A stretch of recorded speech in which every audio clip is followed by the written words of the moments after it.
और सीएम विष्णुदेव साय रायपुर में कुछ कह रहे हैं, वो आपको सुनवा देते हैं। के उपलक्ष्य में छत्तीसगढ़ सिविल सोसाइटी द्वारा आयोजित आज के कार्यक्रम में हम लोगों के बीच विराजमान छत्तीसगढ़ सिविल सोसाइटी के संरक्षक सम्मान्य श्री पूर्णेंदु सक्सेना जी, ग्रंथी आदरणीय अमृत सिंह जी, डॉक्टर सोलंकी जी और इस कार्यक्रम को संचालन कर रहे डॉक्टर रवि।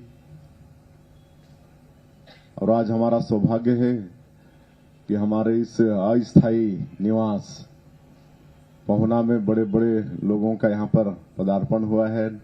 डॉक्टर दवे जी हैं और 4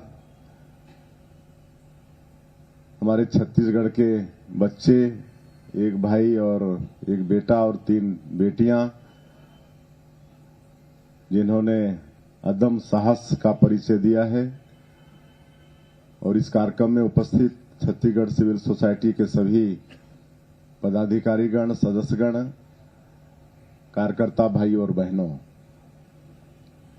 पहले तो मैं आप सब लोगों को धन्यवाद दूंगा, आभार व्यक्त करूंगा कि इस कार्यक्रम को यहां पर आयोजित किए, हमारे अस्थायी निवास में आयोजित किए। आज वीर बाल दिवस है और सवेरे से हम लोग कई कार्यक्रम में भाग ले चुके हैं और आज का ये अंतिम कार्यक्रम है।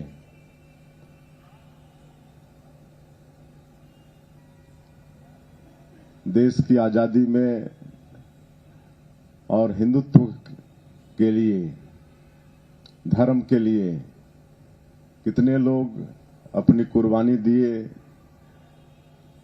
लेकिन शायद हमारे देश के इतिहास में उनका जिक्र नहीं है।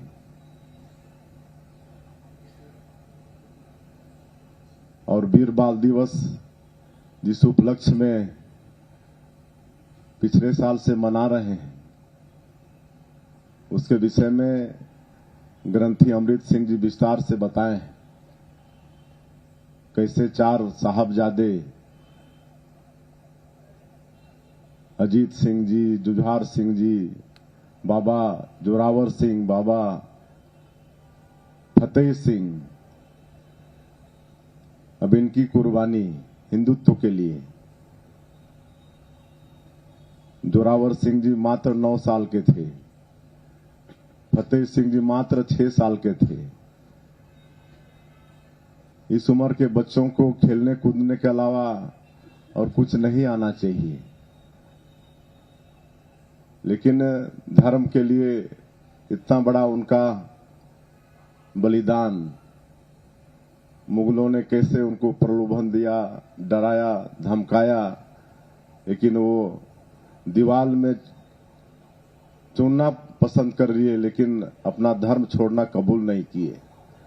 तो आज के इस अवसर में उन 4 साहबजादों के बलिदान को हम नमन करते हैं और साथ ही साथ छत्तीसगढ़ सिविल सोसाइटी के द्वारा 4 हमारे छत्तीसगढ़ के बच्चे, जिन्होंने अदम्य साहस का परिचय दिया है, उनके साहस को भी हम नमन करते हैं, उनके उज्जवल भविष्य की कामना करते हैं। और जैसे मैंने सुना, doctor Solanki Chhattisgarh civil society स्थापना के बाद जो लगातार कई क्षेत्रों में काम कर रहा है, रिसर्च के क्षेत्र में भी काम कर रहा है, और ये जानकारी भी आज हम लोगों को, बहुत लोगों को मिली। और सबको मालूम है कि हमारा ये छत्तीसगढ़ प्रदेश बहुत धनी प्रदेश है। भगवान ने इसको बहुत अच्छे से बनाया है, प्राकृतिक संपदा भरपूर है, उर्वरा शक्ति से भरपूर यहाँ की भूमि है। जो अन्न उगाता है और यहाँ की धरती में खनिज संपदा भरपूर है। आयरन ओर से लेकर बॉक्साइट के लेकर गोल्ड और डायमंड तक है। सिर्फ इसको सजाने और संवारने की आवश्यकता है। और आज छत्तीसगढ़ के मुख्यमंत्री के नाते जो एक छोटे से गांव से हम आते हैं, मेरा छत्तीसगढ़ सिविल सोसाइटी से आग्रह होगा कि समय समय पर आप लोगों का भी मार्गदर्शन मुझे मिलता रहेगा तो निश्चित रूप से इस छत्तीसगढ़ को आगे बढ़ाने में बहुत सहूलियत होगी। छत्तीसगढ़िया सबसे बढ़िया इस कहावत को चरितार्थ करने में सफल होंगे और छत्तीसगढ़ सिविल सोसाइटी आगे भी इसी तरह का काम करता रहे। निश्चित रूप से आज के इस दिवस के लिए हमारे देश के यशस्वी प्रधानमंत्री डॉक्टर आदरणीय नरेंद्र मोदी जी को भी धन्यवाद देना चाहेंगे, जिन्होंने पिछले साल 9 जनवरी को 26 दिसंबर को वीर बाल दिवस के रूप में घोषित किया और इस वीर बाल दिवस को पिछले साल से मनाना शुरू किए। इस साल बहुत व्यापक स्तर पर इसको मनाएं और हम समझते हैं कि आगे आने वाले सालों में और इसकी व्यापकता बढ़ेगी और आने वाली पीढ़ी दर पीढ़ी हमारे जो साहबजादे 4 साहबजादे हिंदुत्व के लिए कुर्बानी दिए, इसको याद करते रहेगी। और छत्तीसगढ़ सिविल सोसाइटी ने पुरस्कृत किया है हमारे बच्चों को। पुरस्कार भले छोटा हो, लेकिन पुरस्कार होता है, लोगों का मनोबल बढ़ाता है।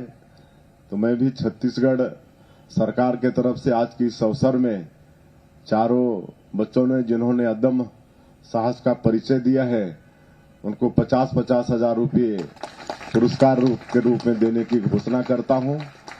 और आज इस अवसर पर आप सभी लोग यहां पर आए, छत्तीसगढ़ सिविल सोसाइटी के सबका मैं एक बार फिर से आभार व्यक्त करते हुए अपनी बात समाप्त करता हूं। बहुत बहुत धन्यवाद।